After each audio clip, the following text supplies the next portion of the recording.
Elena Ramirez had never imagined her life could shrink to two battered suitcases, a 5-year-old daughter clinging to her hand, and nights spent on strangers' couches. Yet here she was, trudging through the rain-slicked streets of Boston, determination mingling with exhaustion. Sophia, her daughter, clung tightly, small fingers pressing into Elena's palm. "Mommy, when will we have a home again?" Sophia's voice trembled, innocence masking worry beyond her years. Elena's chest tightened. "Soon, baby." "Soon," she whispered, though her own heart protested. Rent notices cluttered the apartment they had just left. Their savings were gone. Food was a luxury. And somewhere deep inside, the shame of abandonment, Sophia's father vanished without explanation, still lingered like a shadow she couldn't shake. Rosa, a longtime family friend, had given Elena hope. Her voice had been soft, almost conspiratorial. "There's a man, a millionaire. Alexander Cole. He's looking for a live-in housemaid. Room and board included. He's difficult, but it might be your chance." The next morning, Elena found herself at the gates of the Cole estate, a mansion perched atop a hill with glass walls reflecting the early sun. The air smelled faintly of polished wood and roses, the silence deep, almost reverent. Sophia's small hand gripped hers tightly. Alexander Cole waited in the study, a portrait of controlled austerity. Gray eyes cold, hair precise, suit immaculate. His presence alone felt like a physical force pressing down on her. "You're applying for the position?" His voice was calm but edged with scrutiny. "Yes," Elena said softly. "I can cook, clean, do laundry, anything you require." He lifted a hand, halting her. "And the child?" "She's my daughter." "And the father?" "Gone. He left when she was a baby." Alexander's jaw tightened. The man who had once been charming and vibrant now wore grief as armor. He had lost his younger brother, Daniel, in a car crash 5 years ago, a night of rain, laughter, and careless joy turned into flashing lights and death. Since then, Alexander had been cold, almost unfeeling. "You bring your baggage into my home," he said flatly. "My daughter is not baggage," Elena said firmly. "She is my life." After a long pause, he gestured. "You'll start tomorrow. East Wing. Keep the child out of my way."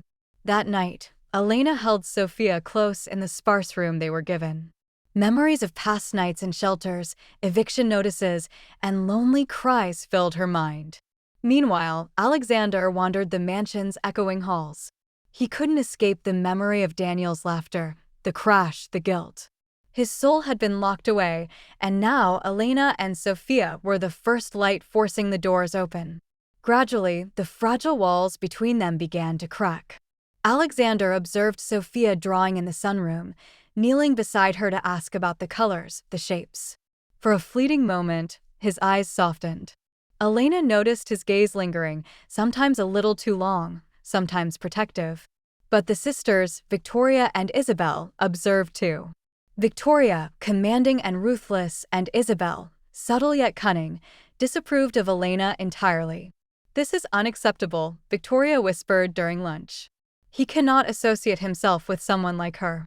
"She's just the help," Isabel said, but her eyes betrayed concern.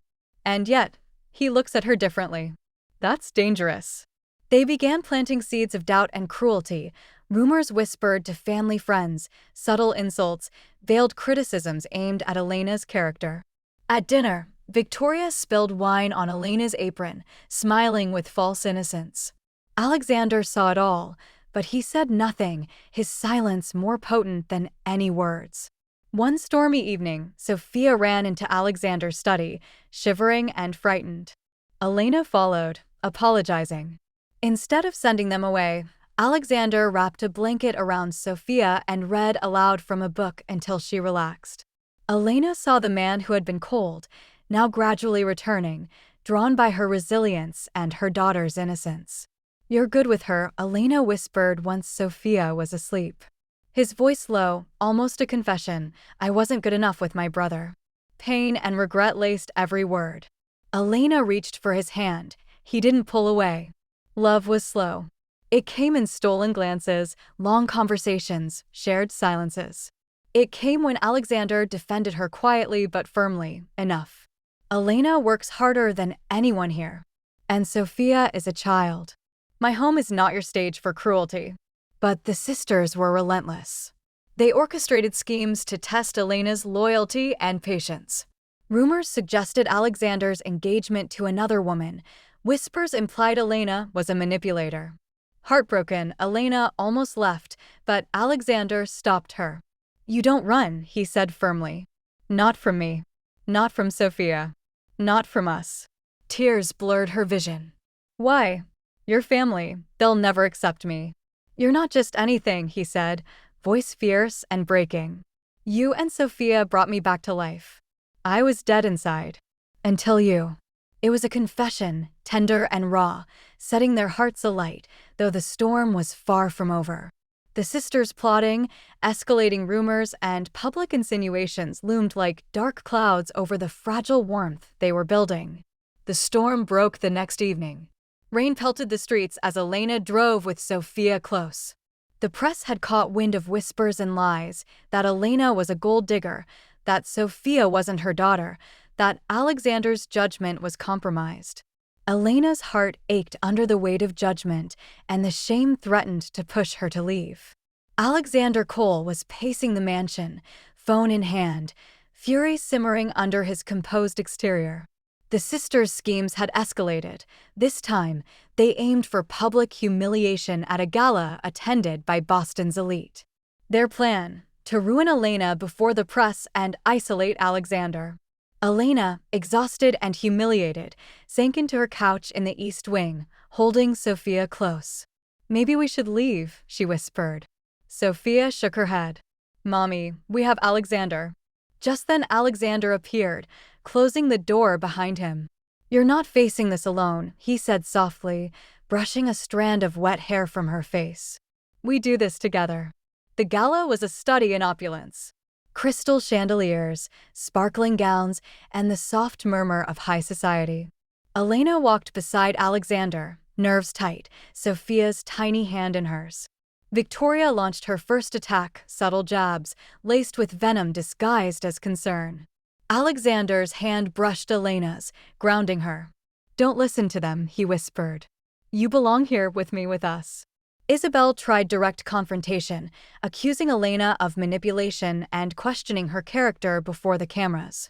Alexander's response was swift, commanding, and absolute. "Enough," he thundered. "Elena Ramirez is my partner. Sophia Ramirez is my daughter. Anyone who harms them answers to me. No one humiliates my family." Cameras flashed, whispers died. Victoria and Isabel faltered, powerless. Elena cried, relief flooding her. Alexander pulled her close, Sophia between them. Nothing will separate us again," he whispered. In the quiet afterward, Alexander shared his past, Daniel's death, the guilt, the isolation. Elena shared hers, shelters, betrayal, fear. Vulnerabilities intertwined, forging an unbreakable bond. Weeks passed. The mansion warmed. The sisters' schemes collapsed. Life slowly returned to joy. Dinners became laughter-filled, quiet walks in the garden became daily ritual, and love bloomed fully. One golden afternoon, Alexander and Elena walked hand in hand through sun-drenched gardens. Sophia skipped ahead.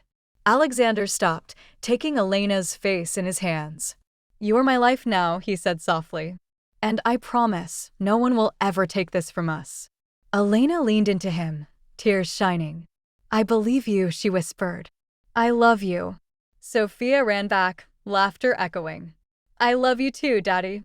Alexander lifted her high, spinning her in his arms. Elena wrapped herself around him, feeling a completeness she had never known. Their past pain had led them here together. The mansion, once cold and silent, now pulsed with warmth, love, and hope.